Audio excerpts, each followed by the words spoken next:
Good evening, ladies and gentlemen. Welcome to the Rogue Wave podcast, the frequency for all things pop culture and the disruptors behind it. Presented by Rogue Matter, we talk comics, movies, TV, and pop culture, and the rogues who create it every Wednesday night, 8 p.m. Eastern, facebook.com/Rogue Matter Podcasts. Download our podcast immediately following the live stream on all major podcasting apps, or go to roguewavepodcast.com. That's wave without an E. To subscribe on Apple Podcasts. Join the movement. Go Rogue, roguematter.com. Tonight, SnyderCut trailer take 2. Mandalorian Chapter 11 reaction and Wonder Woman 2021. As always, I'm your host, Michael Dolce, joined by my cohort in crime, Mr. Hassan Godwin. How you doing, sir? I'm good. That's good. I like to hear that. Real quick, before we jump into anything, give a shout out to Omar Morales from the Force Media. He created a Mandalorian fan comic. So it's in what's the word when it's not supported by the but it was not actually created by the Unauthorized. Unauthorized. Yes, there you go. I like that. That'll work for me. So go check it out. Go to theforcemedia.com. He's got this. It's a cool little ode to Mandalorians, and it's really well done. So maybe it's an audition gig for him. See if he can do some real Star Wars comics. Go check that out. All right, we've started. Happy birthday, by the way. Oh yes, that's true. We did. We celebrated Sunday dual birthdays. Essentially. Yeah, that's just kind of weird. Mine is Sunday. Yours is mine was Sunday. Yours was Monday. Lisa Hawkins from Valiant is today. Our former intern extraordinaire Anna Keeble. Was last week. She was Saturday, I think. Former Either Saturday or Friday. Yeah. Former Wizard employees, Rob Felton and Deirdre Nowak. Mm-hmm. On 16th on Monday. Yeah. Basically, all the cool creative people in the world are Scorpios. That's really what I'm kind of like. That's what I figured out. That's what I've said that since I was, since I realized I was a Scorpio. It's like, well, that must be what cool people are then. So, I mean, pretty easy. I think it's obvious at this point, right? Like, just, we're awesome and everyone else take notice. That's it. That's all they say. That's end of story after that. So we started doing this a couple weeks ago, and I kind of like this. This is an unofficial segment now. We're going to keep doing. I want to know what you're watching, but I want to know it after I tell you what I watched last night, which I think you'll be pretty excited about. I did finally watch Knives Out. I don't know if you've seen that movie at all. Not yet. No. Oh, so it's Ryan Johnson, so I'm on the fence. I know it's good. Everybody in the world has said, "Look, don't go by Last Jedi. It's a good movie." He's in his wheelhouse with that movie, so he knows what he's doing. You can't help but not think about Last Jedi when you watch it. And wonder what happened. Right, like a number of thoughts can go through your head, like, how did the guy who made this make Last Jedi?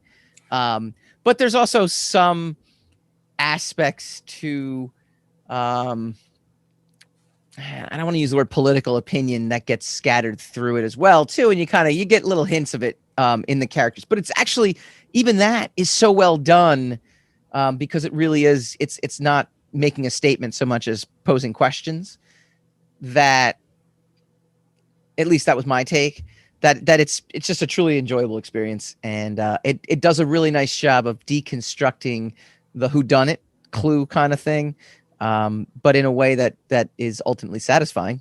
Again, unlike Last Jedi. It was 11 o'clock when I finished watching it, and I was like, you know what? I could go to bed, but I'm having a good time here, and so I watched Knives Out because it comes with the Amazon Prime subscription. And also what comes with the Amazon Prime subscription is the movie House, the third movie in our trifecta of Halloween movies that we were going to rewatch and do some sort of big review on, which we're not going to do because Halloween's way over now. House, the original House from 1986. You know what? I feel like I should have known this. I feel like I did know this and totally forgot. William Catt, the star of House, almost became Luke Skywalker. Yes. He auditioned for it. He didn't almost become it. He auditioned for it. I don't know how. No, but they said that Lucas said it was between him and Mark Hamill, and they gave it to Mark Hamill. So our entire life could have been complete. Mark Hamill could have been in House, and then that movie's completely different.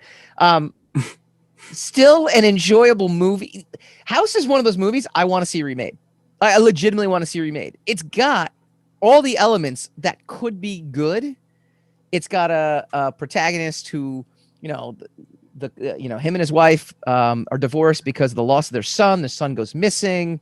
The house is responsible for the son going missing. I kind of forgot all about this kind of stuff. All I remember are the goofy costumes, which are still goofy and still not really very scary. But it's got this, it's got this heart at the center of it, and it's got I feel like it's just such a bad 80s movie, like in terms of the way it's made, in terms of the goofy costumes and the directing choices. Literally at the beginning, he's having a conversation that's very, very important, and the director is filming it across the street of a busy LA street, and you hear the cars going, so you can't quite make out what they're saying, to the full effect, whereas I'm thinking man, give this to James Wan. I want to see James Wan do a House remake. Wouldn't that be amazing? I don't know. I haven't seen House in 20 years, probably. I recommend it because part of you is going to sit apart. Well, at least this is me, right? Part of me sat there in suspense because look, a haunted house, no matter what, is a scary thing, right? The idea of opening up doors, closet doors, and going into other dimensions. That's just kid imagination territory. And it still was there. And it still kind of intrigues you, what happens if I, open this one door or, go here, would this happen or that happen? And it has the creepy beginning where the grocery boy finds William Cat's aunt, hanging because she hung herself, and she kind of tells William Cat in a vision, the house beat me, and you're like, that's pretty damn cool. But then you have just awful directing choices, terrible costumes. You have George Wendt, who just shows up for no reason, holding Chinese food and a beer at midnight. What's that? He was a big deal then, back then. So it had the greatest American hero, William Cat. It had Norm from Cheers, and it had Richard Mole, who played in Night Court. The bailiff, the bailiff from Night Court. Bull the bailiff. Yeah. It had a primetime TV trifecta. So I want you to go watch this. I really want to. I want to know what your retake would be. I'm too busy. I'm not watching House. You got Amazon Prime? It's free. It's an hour and a half. Totally enjoyable. There's a ton of stuff that's at my disposal that's free that I ain't gonna be watching because I got other stuff to do. It was worth staying up the extra half hour. I'm a little tired. You didn't endorse it that well just now. You said it was a schlock 80s movie with bad costumes and with some good ideas that you want to see someone else remake. So that's not exactly an endorsement. All of this, I still enjoyed rewatching it. All right, fair enough. Enjoyed rewatching it. So I also, I'm making a judgment on some of the other stuff that you enjoyed rewatching. So I don't know if I agree, like The Gate, so. That was really good. Did you rewatch that? No, I did not. And as I said, I wouldn't. Well, at least you're honest. What was the last thing you watched? Oh man, I don't even remember. What is, I watched Unsolved Mysteries. Ooh, I started that. That was a mistake. Those are good though. Those I like the news. I like the fact that it's hostless. It's not that good because I am used to whatever the new species of true crime that we have now. Yeah, where most of it is resolved by the end. They tell you they set up the thing, and then at the end they explain who did it. This is a horrendous statement, but it's it's contained information, quote unquote entertainment, which is we are in gladiatorial times right now.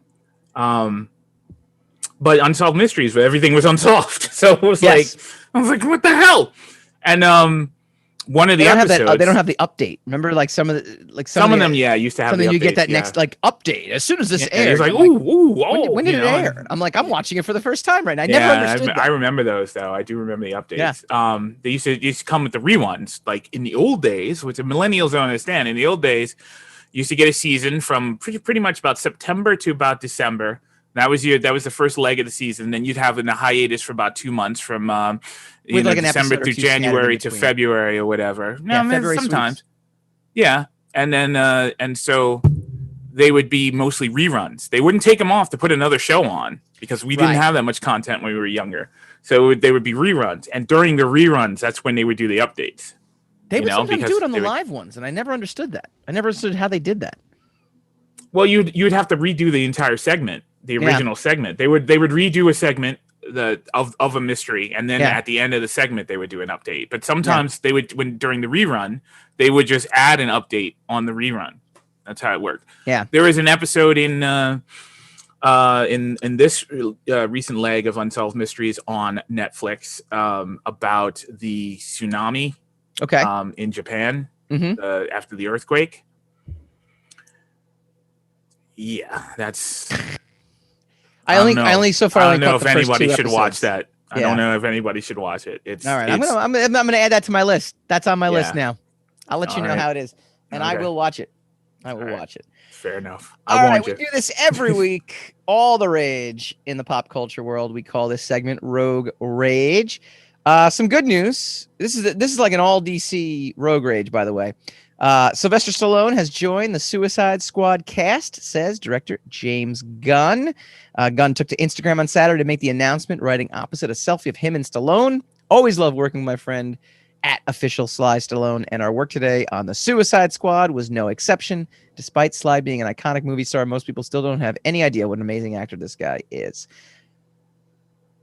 Does this move the needle at all? Do we gas this at all? No, not really. I mean, look, I'll see it. It'll be interesting. It'll be interesting with him in it. But I mean, if it's if anything like Stallone's cameo in Guardians of the Galaxy Volume 2, it's not going to really. He was in that. Oh yeah, he was sort of in that. Mm-hmm. See, you didn't even remember he was in it. Blink and you miss it. It's not gonna be. Well, his part was actually a little significant when it comes to the story of Yondu. Yeah. But like I said, didn't really move. You were so compelled by it, you forgot he was in it. So there you go. Guardians of the Galaxy 2 didn't move it for me either. Like I know people really they love that movie. Yeah. I don't know. Just it something about it didn't jive for me. Okay. Fair enough. Yeah. Fair enough. I don't know. I think I'm in the minority of that, but I would take Ant-Man over that. I would not say you are in the minority because we don't have a metric for it, but I do not agree with you. But I mean, a lot of people like the second movie is very different from the first movie. So if you really love the first movie is like kind of a perfect example of 3-act structure. Yeah. It's almost perfect 3-act structure. The second movie a little different. So, I don't think it's any less good. There are less moments in the second film that are iconic, like I think are in the first film, but I still enjoy it every time I see it. Yeah. I don't know for a fact, but I know it's true. The first one is just a better movie. It just is. Wonder Woman. Warner Brothers has some serious thinking to do here. Wonder Woman 1984, Warner Brothers mulls January HBO Max release or delay to summer 2021. 6 weeks before it's about scheduled to open in theaters on Christmas, Warner Brothers execs are considering whether to push the highly anticipated superhero sequel to the summer of 2021, this is according to Variety, or keep the movie on its December 25th theatrical debut and then put it on the HBO Max streaming service in early January. The fate of the highly anticipated superhero film has been in limbo because of COVID-19, pushing the dates back from June to August to October, and now finally to December. But with cases spiking, Warner Brothers is facing the specter of another widespread shutdown, especially in major urban areas that drive the vast majority of theatrical business. A cursory theatrical release could still support exhibitors on the knife's edge of collapse while also boosting subscriber growth for HBO Max, which has struggled to build a large enough audience to compete with Netflix, Amazon, and Disney Plus. I can kind of see why this would be, it would almost make sense if you're trying to pull like what Disney Plus is doing and give you something to get people to get onto HBO Max, especially if you don't have to pay an extra $30 to get it.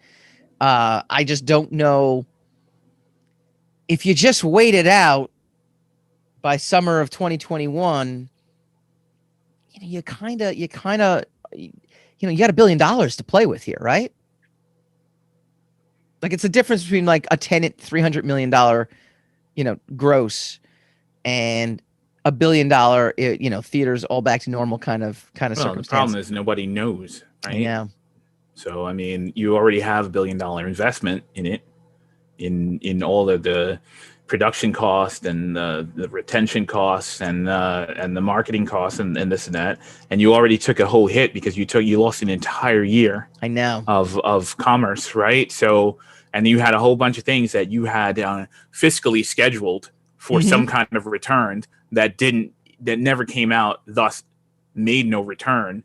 And so now you're going to have an overcrowded field next year. So everybody's trying to pick their spots so that they could recoup the most of their money, and nobody knows what's going to happen. The thing about it too is that, if you release it in theaters, I keep saying this about Tenet. I know Tenet is not going to gross what it grossed. However, it's the only movie in theaters right now. So collectively, it's not going anywhere. Like, they're not doing anything with it for a number of months. It's going to literally sit there in theaters, and it's going to incrementally continue to be like the number one movie at the box office week in and week out. There is something to be said that over time, Wonder Woman might be able to do the same thing if it keeps the release and brings people, if their subscriber base on HBO Max goes from, whatever it is at right now, I don't know the exact numbers in front of me, but goes to like Disney Plus like numbers or doubles or, triples. I think that they would see that as a win. In gambling, in casino gambling, it's when you have a blackjack hand, right? And you have blackjack, right? Like, Wonder Woman is going to make $1 billion under normal circumstances, but the dealer also shows like, an ace, you can pay insurance, or you can automatically just tell the dealer, I'm going to just give me even money, because usually blackjack, you make more money off it. Warner Brothers might at this point just be saying, you know what, just give me even money, or here's insurance, because quite frankly, I just don't know, like you said. So it's a tough decision. What would you ultimately do if you were the Warner Brothers executive? Like, you had to make the call. Like, what would you ultimately? Would you take the money up front, kind of thing, and say, you know what, we're going to cut our losses, or would you hold out hope for the big score? Who's offering money? Like HBO Max is offering the money for Wonder Woman or something like that. Am I being made an offer? No. You're like the executive that has to make the decision, right? Like, you basically have to either put it in theaters and say, and simultaneously release it on HBO Max and hope that the subscriber bump kind of makes up for the money.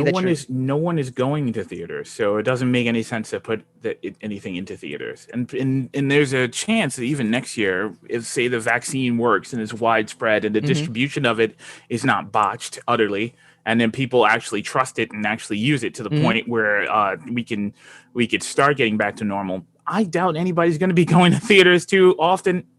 Even then, you don't think so? I think they will. I think by summer next year. All right. Well, you asked me what I would do, and I don't think that's going to happen. So, okay, no, I'm just confirming. You're saying even with a good vaccine, people aren't going to go to theaters. I'm curious. I said no one knows whether they're going to do it or not. So I would wait, because if someone made me a deal that they could put it on now, and I would come out of it with perhaps 2/3 or at least half of what I expected to recoup from it in the first place, I might take it because of the uncertainty of what's coming in the next year. But if no one's making me an offer and I got to decide, put it out now versus wait until, especially with a vaccine on the horizon, I'm probably holding on to it. I know. But I don't expect people to be rushing to get back to it. I mean, look, we had a lapse in the summer where seemingly we had beat everything, and we'd rounded the curve, right? And that COVID was under control, and nobody went anyway. Nobody went to the theater anyway.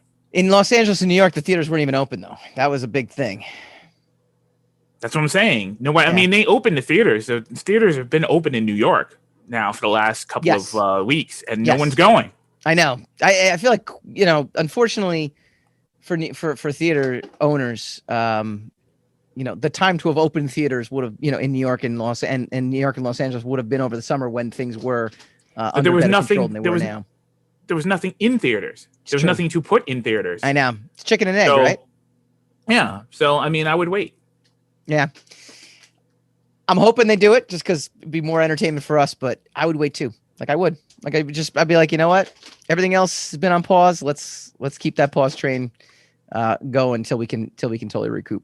All right, finally, the new trailer for Zack Snyder's Justice League is here.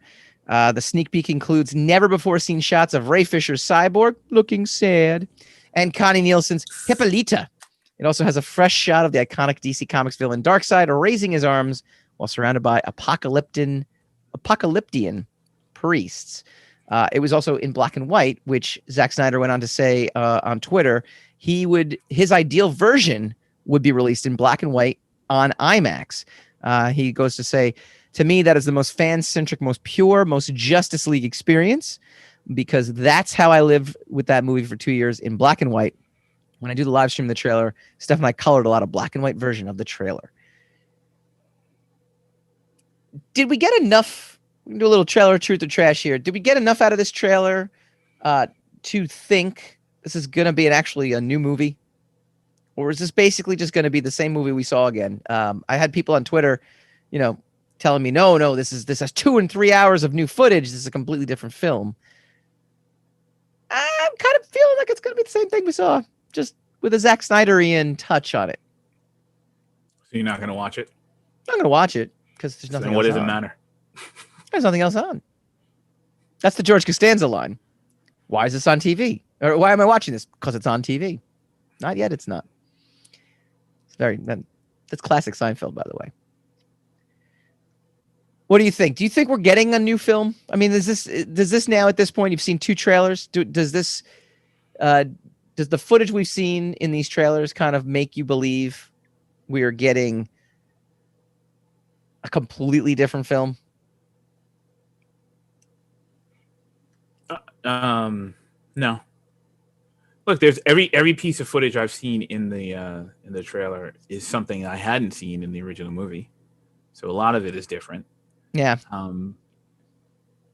I do not think that Zack Snyder's visual style works really well with Joss Whedon's sensibilities. So I think once you have Zack Snyder's visuals with Zack Snyder's storytelling senses, not to say that one would be superior to the other, but I think the film itself would be less jarring than the original Justice League. And that alone is interesting enough. Talk about flashbacks, right? Like that was just a hot mess. The more and more I have not rewatched Justice League since I saw it in the theaters.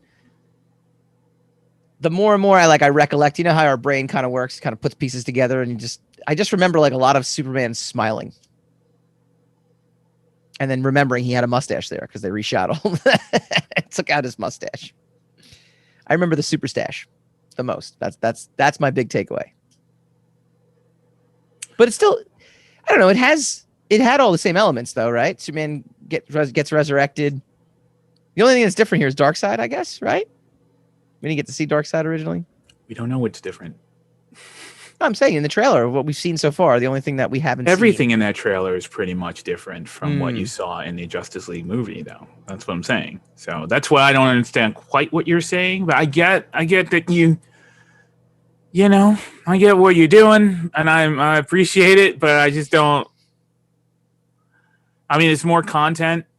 It's fascinating, as I told you before we started shooting. This is unprecedented, So like a director who's been fired from a project gets to come back to the project and then gets like full financial backing to be able to retool the project and gets the support of a lot of the fans who claim that they want it. Now, naturally those fans will complain when they get it because that's just the nature of the beast. I mean, we are in uncharted territory, so release the Snyder cut of the Snyder cut will be the hashtag that we get when it all is said and done. All right, let us know what you think. Are we getting a totally different movie? Trailer truth or trash that based off of the 2 trailers we've seen now. The second trailer really didn't. The reason I bring it up though, before we go to break, the second trailer really just basically was the same trailer. There was a couple different things. So now I'm kind of thinking to myself, as we've seen in other trailers, did he front load everything in the trailer? I mean, have we basically seen all the new stuff that we're going to see by the time the movie actually comes out, and it's just basically gonna be the same stuff, same movie with this extra stuff that we've now seen in the trailer. I don't know what other surprises he's going to give us that's really going to make it. I agree with you. His style is different. I agree. Like, it is a divergence of what Joss Whedon brought. Ultimately, it's going to be a different feeling film, right? The feeling you get from it, the slow motion angles and the choice of sound and music, things like that are going to be different. But ultimately, I feel like I'm going to walk away from this with the exception of not having seen a race between Superman and Flash and being like, it's pretty much the same thing. Let me ask you a question. Like, why wouldn't you just be interested to see it? And why would you speculate about how you're going to feel about it once you've seen it? I don't get that logic. I think it's just because that was my initial reaction to seeing this trailer. So I'm actually just giving you my raw reaction to the second trailer, to where I'm kind of like, I get that, but I mean, it seems like you would say it doesn't look like anything new to me. I'm interested to see if there's anything new in it. Yes. As opposed to, I think I'm going to walk away from this thinking I didn't see anything new. That's a completely different level of fatalism, So yes, mine is more absolute. My prediction, should go wrong, is more absolute. I agree with you. But that was my initial take. I kind of looked at it going, I feel like I get that. But see, this is the thing. I can relate with you on the sense of, I just watched this trailer. I don't think I saw anything new in the trailer. I get that. Yeah. But I don't think this movie's going to be new because I didn't see anything new in the trailer. All right, we don't know that. We know how much is being spent on it. We know it's being made a major production. We know it's taken him from, when did they announce it? Maybe August or before that? Until 2021 in order for us to be able to get our hands on it, right? Yeah. So obviously they're going to do something to it. It's going to be redone to some extent. They're spending a crap ton of money on it. Yeah. Now, is it going to be just as bad as Justice League? Who knows? But I mean, it is going to be a different experience, I'm pretty sure. Yeah, I'm pretty sure there's going to be even if you change the music and you change the color and you change some of the shots, the timing of some of the shots, the movie we already got would be a completely different movie. So I mean, once you're doing that and the original visionary is on it, making the choices that he might have originally made, I'm sure it's going to be a different experience. Is it going to be a good movie or a bad movie? Are we going to like it or are we not going to like it? That's what remains to be seen. I'm pretty sure it's going to be a different experience.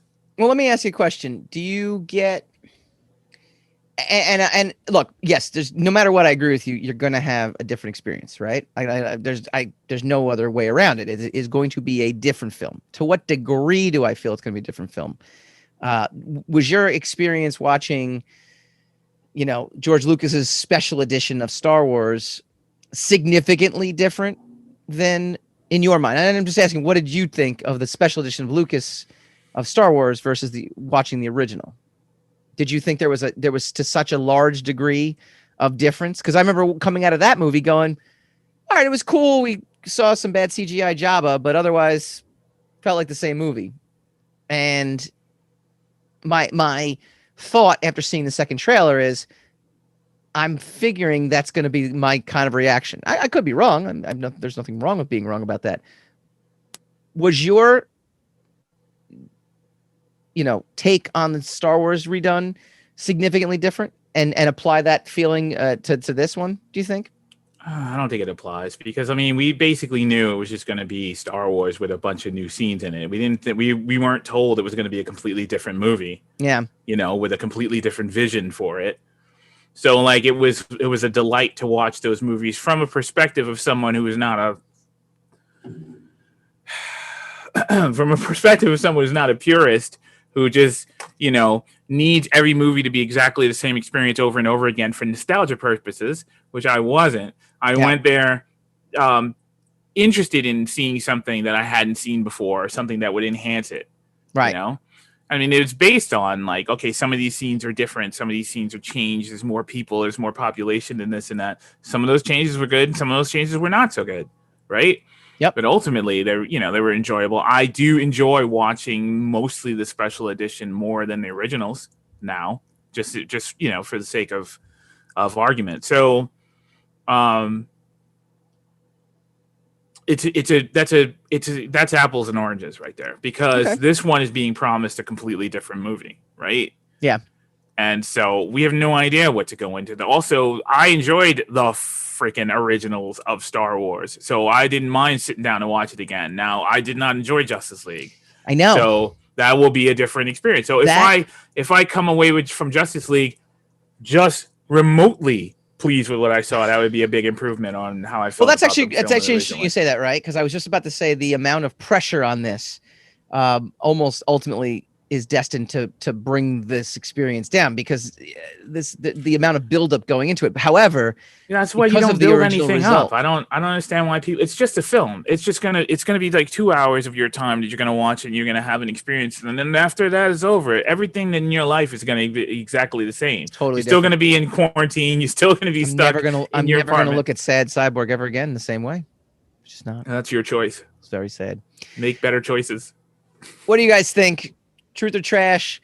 It's going to be the same film that we saw the first time, or to what degree will it be the same film?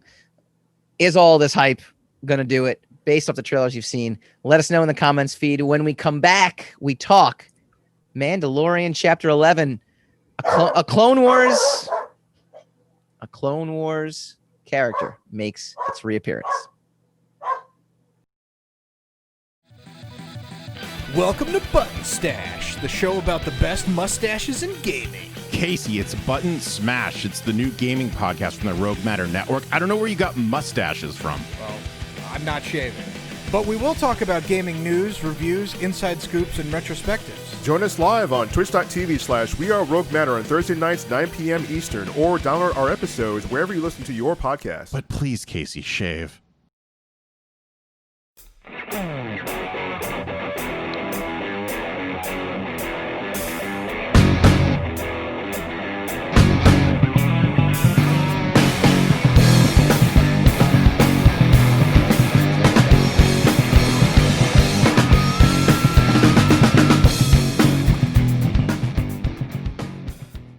Welcome back to the Rogue Wave podcast, the frequency for all things pop culture and the disruptors behind it. Check out Button Smash, the newest podcast to join the Rogue Matter Podcast Network. They stream live every Thursday at 9 p.m. Eastern on twitch.tv/RealRogueMatter. And we're going to have them on our show next week. We're going to do a little crossover because everyone loves a crossover. All right, Mandalorian introduces Star Wars, the Clone Wars hero. This is our Chapter 11 reaction. Chapter 11, the heiress saw Din Djarin and Baby Yoda travel to the oceanic planet alongside the Frog Lady, and they come into contact with Katie Sackhoff. This is spoilers, by the way, in case you haven't seen the episode yet. Reprising her role from the animated series is Bo-Katan of House... Oh, I'm not going to get this one right. Kryze? Is that right? Did I get that right, Hassan? Yeah, sure. Kryze? Yeah. Is it? Am I even like remotely close? Kryze? I think you're in the ballpark. Okay, you're good. in the ballpark. I feel good about that. She enters the series in typical Star Wars fashion in the middle of a battle. Bo-Katan and two other Mandalorians, one of whom is played by WWE's Sasha Banks, saved Din Djarin from Quarren pirates, while Banks' character rescued Baby Yoda from the jaws of a vicious sea monster. She goes on to mention that she knows where the other Jedi is that he's been searching for. It's Ahsoka, and we also get to see Moff Gideon, and she's trying to retrieve the Darksaber from him. So a lot of cool little things sprinkled about. What was your immediate reaction from the episode? And you're a big, like, I'm going to lean on you, man. I never was big into Clone Wars, so I got to really fall on you. What was your reaction to seeing this character in live, stunning action? I thought it was good. I mean, sometimes it could be a disaster. So, you know, there's people, you know, I'm a little worried about Ahsoka because she's such an iconic character, and, you know, bringing her to live action it's going to be a tall order, you know, but hopefully, you know, we'll see. Hopefully they'll do a good job. But yeah, I thought she was. Look, they based the animated model off of Katie Sackhoff, off of the woman who did the voice. So it only stands to reason she was, that she would play the character. It kind of worked. Yeah. Yeah. I mean, I know some people were kind of griping about like the breastplates on some of the Mandalorian armor, and people have like lots of different like nitpicky things. Yeah, but you shouldn't listen to idiots.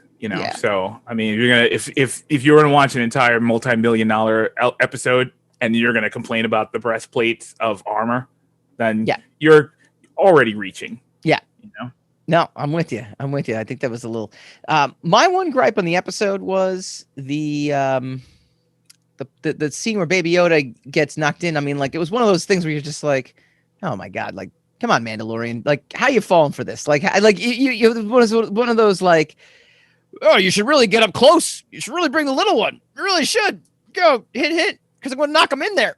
And it's like, that was my only like, come on, like, Mando, like, you're supposed to be better than that.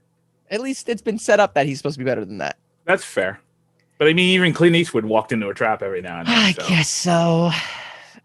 I'm not exonerating it. I mean, it's a fair criticism, but And then how was like he dives in after Baby Yoda, and it's just one of those things. And he can't breathe underwater. He dives in after the child. Sorry, dives in after the child, and he knows he can't. Like, it was one of those. I know it was like one of those like, well, shoot, I got to go save him kind of moments, but I don't know. It's one of those. It definitely was the weakest.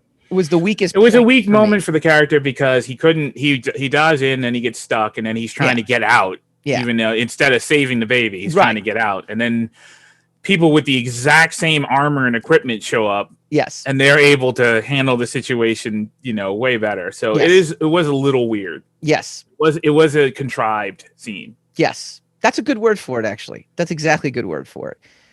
My other. I don't want to call it a gripe because it's not a gripe. I'm not like upset or angry about it. But this, I think you've when we've talked about it, this seems to be a theme throughout many people. I feel like we're still just kind of touring the Star Wars universe in a way. I do agree. You've said this numerous times where we want to see how the season ultimately pans out. These chapters are necessary in the buildup. I mean, I could look at Game of Thrones as an example. I think the first 5 episodes of Game of Thrones, it's just all set up, right? I mean, it's tough. So we won't make final judgment on where the season is going.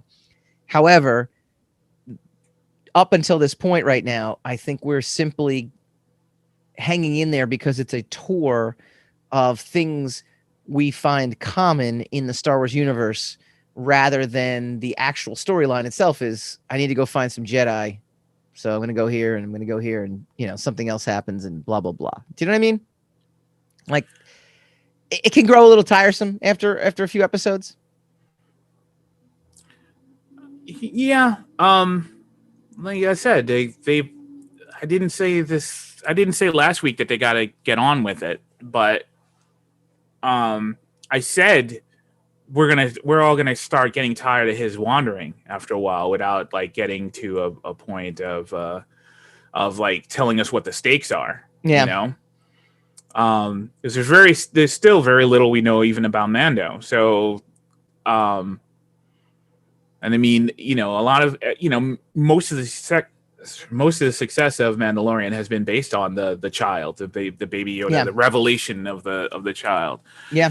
And so, we're, I don't know, how was this episode 11? This is 12, right? Yeah, no, this is episode 11. We're 11 episodes in, and we don't even know why the Empire wanted him. You know, we still don't know that. So, I mean, they're not in danger yet.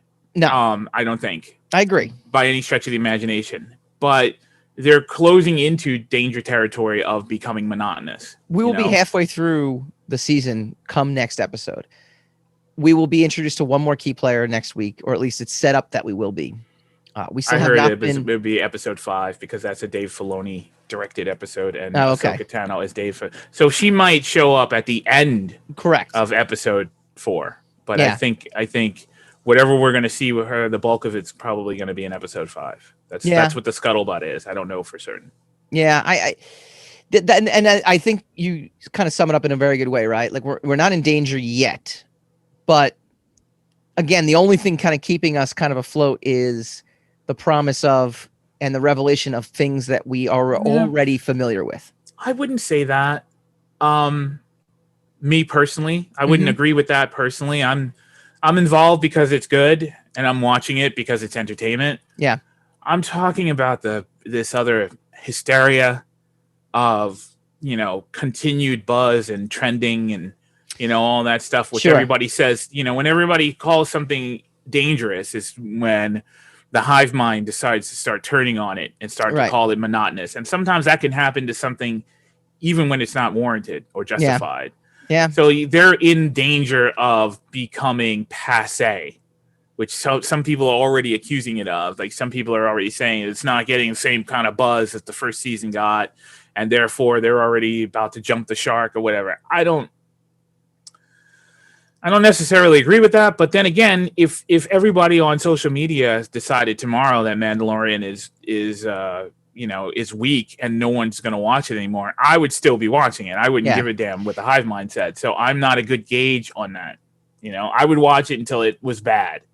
I would sit there and say, yes, it's still highly enjoyable. I think it's just as enjoyable as it was last year. It's not a new thing anymore, though. I think that goes a long way to your point. How long can something be a new thing? Right.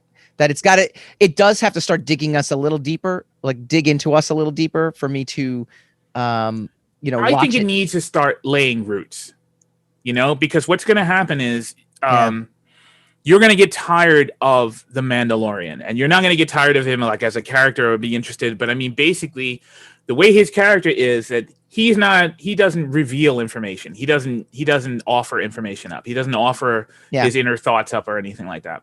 So when you have a stoic character like that, you're going to need other characters to be able to bring certain aspects of his personality out for us to all know. And then also allow him to stay aloof so that he could keep his character. And with the baby not talking at all, right? Yeah. Everybody he runs into is pretty much the same conversation. Either how you're a Mandalorian. I haven't seen too many Mandalorians. It's blah blah blah. So after a while, you're not getting a lot of him. You're not getting a lot of anybody else. Yeah. So the show is not going to have a lot of. It's not growing legs to be able to take it in other directions, and that's potentially, from a from a storytelling aspect, that is a potential dead end. So you got to be careful with that. Yeah. Because I mean, every Clint Eastwood went to a different town, every one of his Nameless Stranger movies. And it was, but I mean, it was, first of all, there were a couple of years in between each of them. The set pieces were enormous. We had 2.5 hours to hang out with him as opposed to an hour a week for 8 weeks. And then we're out. So I'm just saying, whatever ground they're laying, they need to start laying that ground now. Yeah. What do you guys think? Did you like Bo-Katan? Did you? Are you excited? Are you still, just as excited as you were during season 1? Comment in the Facebook feed. We will reply back to you when we come back. Actress Kelsey Edwards from the new movie The Wolf in Snow's Hollow. When we return. Previously on Rogue Wave. With a cape. No, anything. Cape is always crazy. Cape is always crazy. Look, there are clowns walking the streets right now. Right now. There is no one dressed in a cape. Rogue Wave Podcast, the frequency for all things pop culture and the disruptors behind it. Streaming every Wednesday night, 8 p.m. Eastern on Facebook.com/Rogue Wave Podcast, and available immediately following the live stream wherever major podcasts can be found.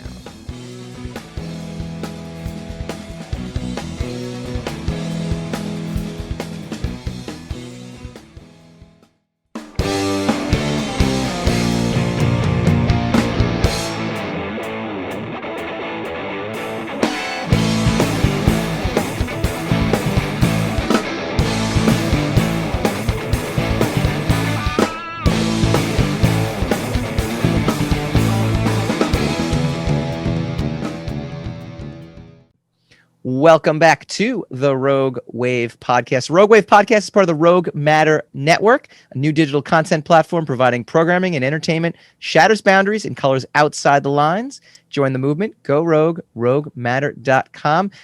Very, very excited to welcome Kelsey Edwards. Kelsey, how are you doing?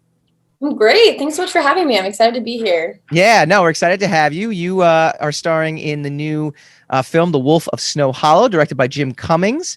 And you've also played the daughter of Tony Hale, which we all know from Veep and or Arrested Development. I was Arrested Development guy. I never got into Veep. I don't know why. I should, right? Is Veep like, am I missing? Hassan, are you watching Veep? Did you watch Veep when it was on?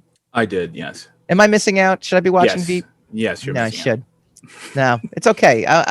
He yells at me every week and no, he scolds. Yeah, he me. never listens, so it doesn't matter. It doesn't He matter. scolds me.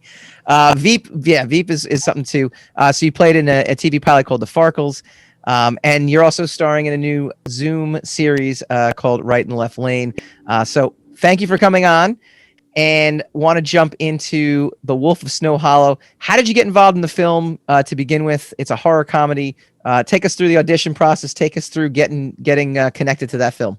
Yeah, it is. It's been a really fun experience overall, and I found like a listing for it on this like Utah filmmakers group that I'm a part of. Someone posted and said, "Hey, this thing came up on Casting Networks." It's interesting because they used an LA casting director, and so none of the Utah casting directors were auditioning for it. So unless you saw the posting on Casting Networks from this LA casting director, you wouldn't have been able to audition for it. So I got really lucky that I just happened to scroll through this post, which posted, "Hey, there's this new thing that came up on Casting Networks. Go ahead and apply." So I was like, "Oh, okay, I guess I'll do it. I don't know what this movie is, but I'll do it." So I went ahead and applied for it, and I sent in my audition tapes, and I originally auditioned for the lead's daughter. Her character's name is Jenna, and then there's another girl named Hannah, and she's like a snowboard instructor. So it's funny because I auditioned for both of those people, and I feel like the tape was good and everything, and I guess they liked it because then they called me back, and they didn't call me back for either of the characters I auditioned for. They brought me in for Liz Fairchild, which is the character that I ended up playing. So I went in for a callback in Salt Lake. The first one was a video audition that I sent in, and then they had the callbacks in person. So I went in, auditioned with Liz, which is, again, they were new sides for me because I didn't audition for her previously. So yeah, I worked with some friends, workshopped the scene a little bit. I worked really hard on that callback. I mean, I spent so much time researching Jim Cummings, like looking up his work. He's an incredible filmmaker. And yeah, I put a lot of work into that callback, and then it was really nice. It went really well, and then they liked me enough, and I booked the role, and that was really cool to be a part of that. And it's actually crazy because right around the time that was happening, it was also Sundance in Utah, the Sundance Film Festival. Okay. And I always go to Sundance. Yeah, I always go there. And it's so big. Like, you never expect to see people there. And super randomly, I walked right by Jim Cummings, and I was like, "Hey, I just booked your movie. Like, this is so crazy." Like, we just crossed paths in Sundance, and it was it was like literally, I think, the day that they told me I booked it. And so cool timing. But yeah, and we filmed that in March of 2019. It was an incredible experience and just so fun. Just a great crew and cast and everything. So you're getting a lot of praise for it. You specifically, and the movie itself. Roger Ebert gave it 3.5 stars, which is great. And he said it's more than just your standard horror comedy. It's a tonal balancing act, a movie that doesn't go for laughs or horror so much as weaves various tones and styles through its excellent script. What did you think of the script? And can you also give a quick log line for the audience out there that might not know anything about it? Yeah. So basically, The Wolf of Snow Hollow is about this police officer, and he's dealing with a lot of like really complex family issues with his ex-wife and his daughter and his father who's aging. And he's also he's an alcoholic. So he's struggling with that. And then, so he's got all of his personal things going on. And then suddenly these dead bodies keep turning up in their small town of Snow Hollow. And the way that it's happening is very like, it's a very like serial nature. So it seems like it's a human, but the way that the murders like are on the bodies is very animalistic in nature. So they're like, is it a man? Is it a wolf? Is it a werewolf? So that's basically the whole film, is trying to solve this mystery of these murders while battling, or while dealing with these really complex family issues. So it's a really cool film that blends, like you mentioned, a really crazy, like dark comedy, but also like horror, thriller, like family. I think it's a great script. When I first read it, I was like, oh my gosh, this is amazing. Like, it's really well written. The dialogue's great. And it's cool too, because after I booked it, Jim always records his scripts in podcast form and sends them to the cast. So we get to hear him reading the entire script with like the tone and the beats and like the way that the scene should go and kind of like his idea of the direction within the scene. So I was actually in Cambodia for a project at that time. And I remember just like sitting on my off day, sitting in my hotel room in Cambodia, listening to this podcast like 3 times and being like, oh my gosh, this is so cool. Like, who does that? I've never heard of a director doing that before, you know? But yeah, it gave me a really cool insight into the character's world, and I think helped me be a lot more prepared when I came to set because I understood his vision so clearly. So now you guys filmed in Utah, but you said once this was complete, you packed up and moved to LA with the rest of the well, I guess they already lived in LA, but so that was a pretty life-changing experience for you in a way, right? What was behind that? Yeah, it was really cool because I had already been planning to come out to LA for a while. And I knew that I was moving in April. And so the fact that I booked this movie in March was like, well, this is the last thing I'm going to be doing here before I peace out. So the timing of that was all just like amazing because they're all from LA. It's an LA cast, mostly it's an LA crew. And they were just happened to be filming in Utah. I was hired as a local hire in Utah. And then I think we wrapped like April 2nd and I moved to LA like April 15th. Wow. That was already the plan. So I moved to LA. The place that I moved to ended up being 15 minutes away from their office. And it was just like this crazy, like, oh my gosh, I have a family here. Like my first day here, like I was able to meet up with everybody and we had like little dinner parties and like, I was able to spend a lot of time at the office and just do my work there. And it was such a cool thing. They just welcomed me in as like a part of their family. And was that April of this year or last year? No, sorry, last year. It was last year. Okay, I was going to say, April. I was like, we were probably doing something. We were probably locking down at that point. Yeah, no gatherings in April of this year, that's for sure. Yeah. So talk to me about that too. I mean, how is it working? And we'll get into your new Zoom series too, because it's a natural lead off from the question I'm going to ask though. How is it, being or trying to be a working actress during this COVID time right now? Well, it's challenging to say the least. I was actually just talking with like my accountant the other day and she's like, it's really interesting because I feel like your industry has been hit harder this year than most industries. And I was like, yeah, you're not wrong. It is. It's been really tough for the entertainment industry. Like I'm also a singer-songwriter and I perform at gigs and shows and things like that. And there's been no opportunities for that this year at all. Yeah. Everything's been live streaming. And like as an actress, it's been a lot of very slow months. I've had Zoom auditions, which is great, Zoom, and I'm grateful for that at least. But yeah, you miss that in-person connection. I'm taking Zoom classes, with instructors, which is not my favorite, but you got to keep up on your training. So that's been weird. I will say that it has given me a lot of time to work on my personal projects. I'm working on writing and directing a short film right now. So I've had a lot of time to work on that, which has been great. And then, just any other personal projects, other sides of my, business that I work on. But for the most part, it's been a weird time to say the least. To say the least, right? Speaking of Zoom, friends of the show, Star Baby Productions, came up with a new Zoom series called Right and Left Lane, which you star in. It's about what happens when a black Democrat running for Congress lets his former college roommate and Republican state chair join his campaign, a press conference in drag, a night in jail, a group of misfits who could never win an election, or could they? It actually also stars a friend of ours, is Renee Geerlings as well too. She's in it as well too. Talk to us about this Zoom series and talk to us about doing a Zoom series. Like, I mean, how does that, how did that differ? Was it you had to stretch different muscles? I mean, what was the feeling behind doing this? Yeah, it was. Oh gosh, yeah, it was really a cool experience to be part of because I've never done anything like that. Like you said, a Zoom web series. What? And I remember sitting there, and we had several rehearsals before we actually filmed. And the director Matt Enlow is amazing, super talented. It's just a great guy. And I was like, okay, well, I really trust him to help me understand bring him the best performance out and everything like that. And so I asked him, I was like, okay, we're all used to traditional sets. Like how do we do this? How do we get coverage? How am I going to know if it's this person's close up or my close up, or how do we do this when we're all just on a box, and it's funny because he was like, well, not gonna lie, like this is new for all of us. So some of these things we'll be figuring out as we go. And I was like, okay, cool.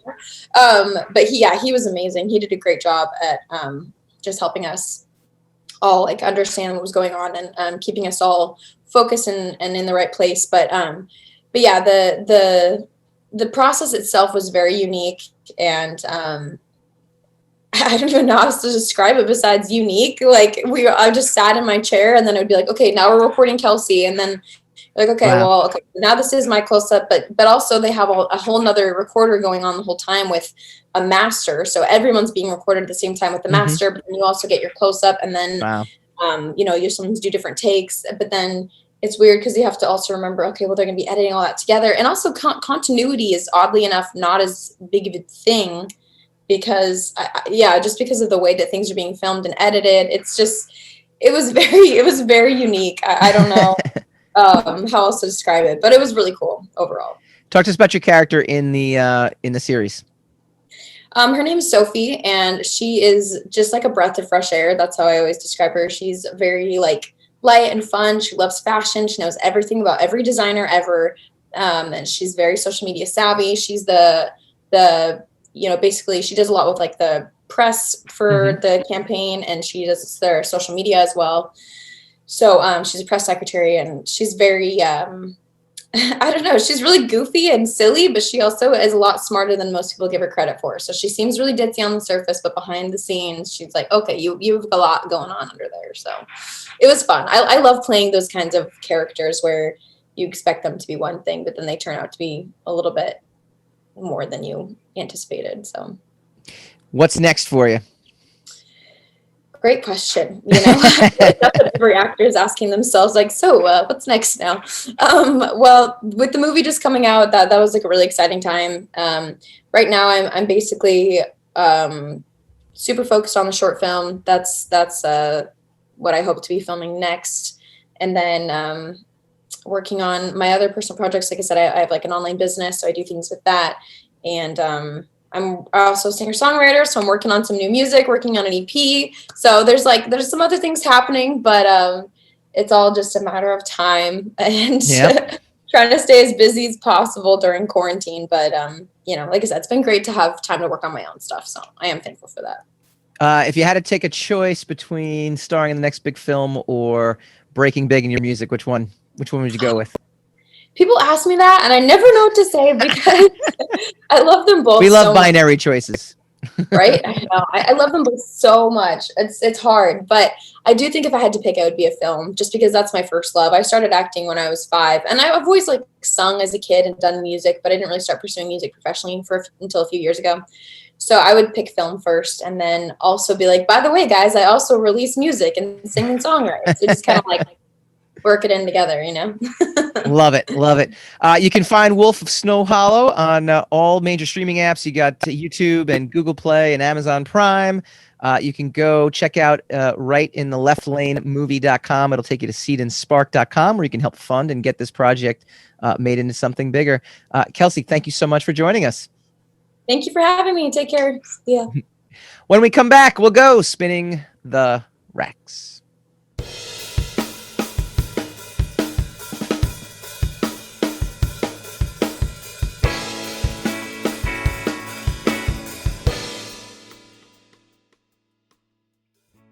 Welcome back to the Rogue Wave podcast. I want to thank Kelsey Edwards for joining us. Go check out Wolf of Snow Hollow. As we said, it's VOD. You can get it on YouTube or Amazon Prime right now. Totally cool storyline. Again, a small Utah town that is seemingly being terrorized by a werewolf. RogerEbert.com, just to correct myself, gave it 3.5 stars, and you should definitely go check it out. Jim Cummings is an up-and-coming filmmaker. He's starting to make some waves in the film industry, and Kelsey is someone to keep an eye on as well. All right, we do this every week. We go spinning the racks. Spin the rack, spin that rack.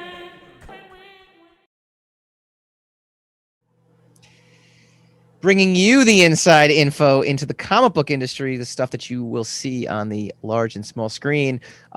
Jeff Johns and Gary Frank make the jump from DC to Image for creator-owned book Geiger. This is from The Beat, from Heidi McDonald. She's on Patreon, by the way, so go support The Beat. It's independent journalism, and she does a heck of a job. So definitely go check The Beat out. It's where we get a lot of our comic book news from, so it's pretty good. While acclaimed writer Jeff Johns has worked at other publishers like Marvel during his comics career, his name is synonymous with DC. There's no doubt about that. And lo and behold, Johns, alongside his frequent collaborator Gary Frank, who's a tremendous artist, have announced Geiger, their new creative book arriving this April from Image Comics. Kind of interesting. While their most recent and perhaps biggest project for DC Comics, Doomsday Clock, a story that saw the world of Watchmen collide with DC Universe, was plagued by constant delays, there's no denying it was a giant love letter to love letter, which makes DC Comics unique. The Beat, got to do a little better editing there. 2020 will go down as the year without any MCU, but the success of The Boys, Lucifer, and other streaming shows guarantee that there is a hunger for outside-the-box stuff. I find it very... Yeah, it might have saved. Mainstream superhero stuff might have been saved from this hiatus. Yeah. Because we hit the peak last year with Endgame. Yes. And so, a major questioning over the course of from that year to this year was, can they even top Endgame? Can they gain that momentum again? And with us missing an entire year, with a complete year of absence, people might be eager for that kind of stuff again, which kind of saves them from becoming stagnant. Yeah, which brings us to Jeff Johns. Jeff Johns is interesting. The idea that he's bringing something. Look, if he has a creator-owned book, you don't do it through DC. You just don't. I mean, DC is a licensed property, machine, right? I mean, it's same thing with Marvel. I mean, Marvel, you might get away with that kind of stuff. I think, Bendis. But even then, they would print it under another imprint, exactly, like Epic or exactly. Or Elseworlds or something like that. So it wouldn't be like creator owned. It would just be under another imprint. Right. It was surprising though to me to see him kind of. I guess look, there are many hours in a day, that you can do stuff. But he's in charge of like the TV world and the movie world, and he writes the comics. So to kind of spring this out of, this, again, it just catches you a little bit off guard because they said it's synonymous with DC. He is just synonymous with all things DC. And it's not to say he can't go and spread his wings somewhere else. I don't have a problem with that. It just definitely caught me off guard.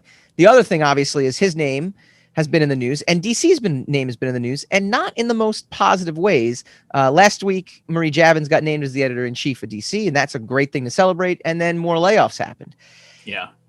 More layoffs happening. So before we even get to the Jeff Johns, bad news cycle, just talking the DC news cycle, him jumping to Image also got me thinking, well, what's going on now? I mean, I know he's more involved than just the comics, so he obviously isn't going to necessarily be affected by the Warner Brothers layoffs, but maybe he will be. I mean, that's the thing, right? I mean, there is something to be said of leaving the sinking ship. We were talking, off air about, our days at Wizard Magazine, and you were the guy who went down with the ship, and I was the guy that said, I got to get out because both of us knew the writing was on the wall, right? Like, let's make no mistake. When Wizard Magazine was a magazine, it was one of those things where you just, I hated going into the office not knowing if I was going to be fired or someone else. Sorry, not fired, laid off. I didn't know if someone, people I loved working with were going to be laid off. It was a bad feeling. You wonder, by him establishing himself somewhere else, if he's kind of giving us some insight into what's going on there. What do you think? It's a possibility. I mean, it's been very tumultuous up there, you know. So, I mean, you could also just realize that he sees an opportunity to branch out on his own, where we won't have to worry about that one way or the other, whether or not he's worried about it or not. So, I mean, and him in particular, obviously, because of all the Ray Fisher allegations that have, we don't really talk too much about that kind of stuff, but when it comes to the comic book world, he didn't get canceled. There was no cancellation. Joss Whedon also didn't get canceled. But obviously their reps took a hit, right? Their reputations took took a hit with the allegations that Ray Fisher was alleging in the behind the scenes behavior. Yeah. So also was equally surprising to see him kind of doing an image series in the middle of all that. In a way, I'm kind of happy because I don't abide by cancel culture. I don't abide by the fact that things that you can seemingly do wrong, you get judged by public perception without any kind of real recourse if it turns out that there is nothing wrong or whatever the case is. So part of me supports him. The other part of me is kind of like, ooh, that was interesting. I don't know. Those were my initial reactions when I saw this.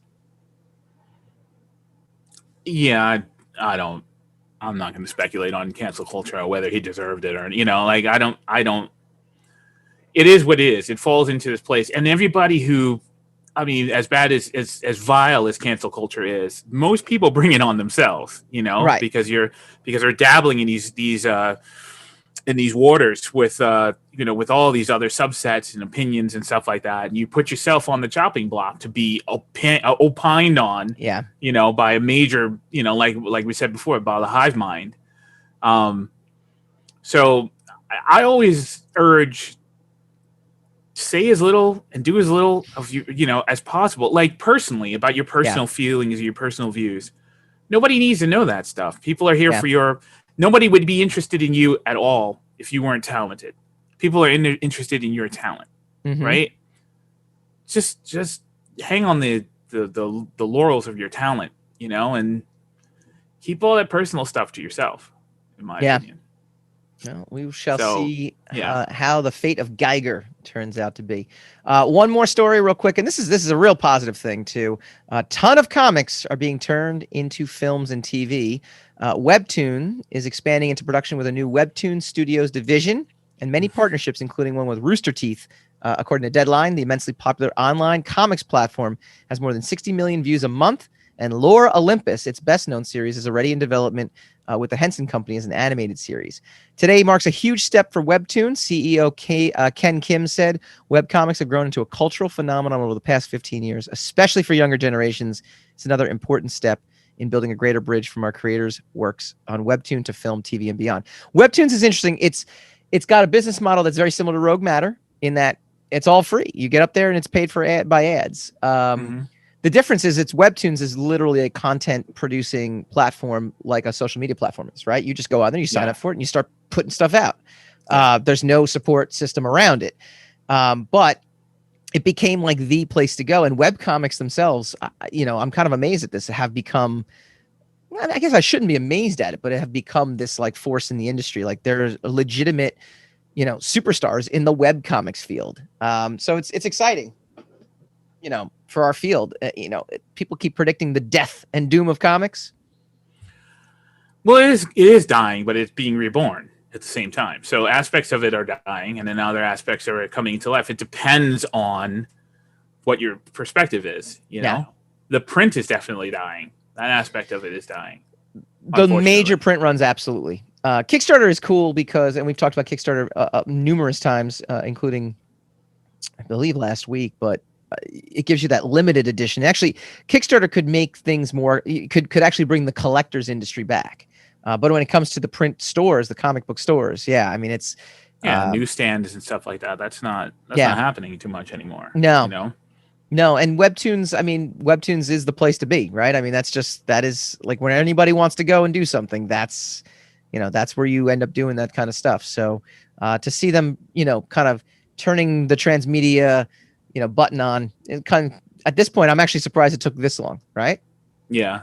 Well, everything has to come up in its own, in its own fashion, in its own way. There's so much stuff out there that it's hard to wade through most of it. So to find out exactly who's going to be exalted with, with the higher finance and, bigger conglomerates and stuff like that. So it was a matter of time.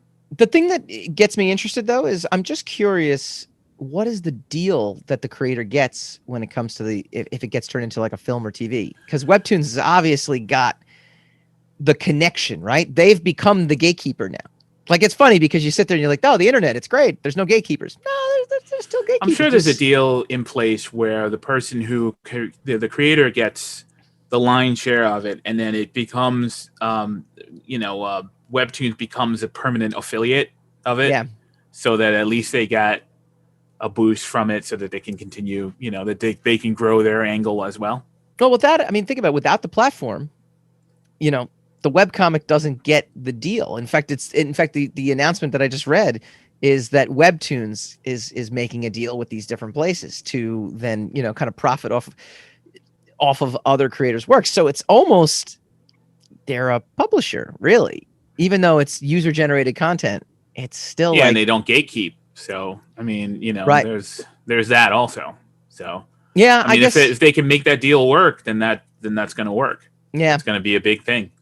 A lot of people are going to be flocking to Webtoons very soon. Yeah. You guys should flock to Rogue Wave Podcast next week. We have the boys from Button Smash on. It's going to be pretty cool. We are going to do. We'll talk Mandalorian with them because, hey, the more the merrier, right? They're all big nerds and they love all that stuff. So while their podcast is very video game centric, they can definitely chat. All things Star Wars, all things comics. Movies, TV, pop culture. So we'll chat some Mandalorian with them, and we're going to play a round of Rogue Jeopardy next week. Oh yes.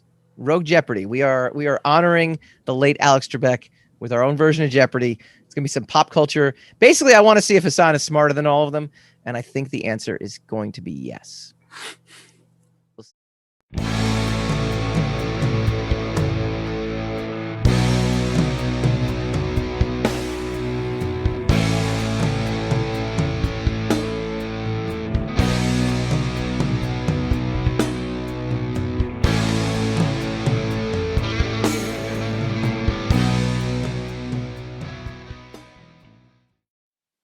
Rogue Wave.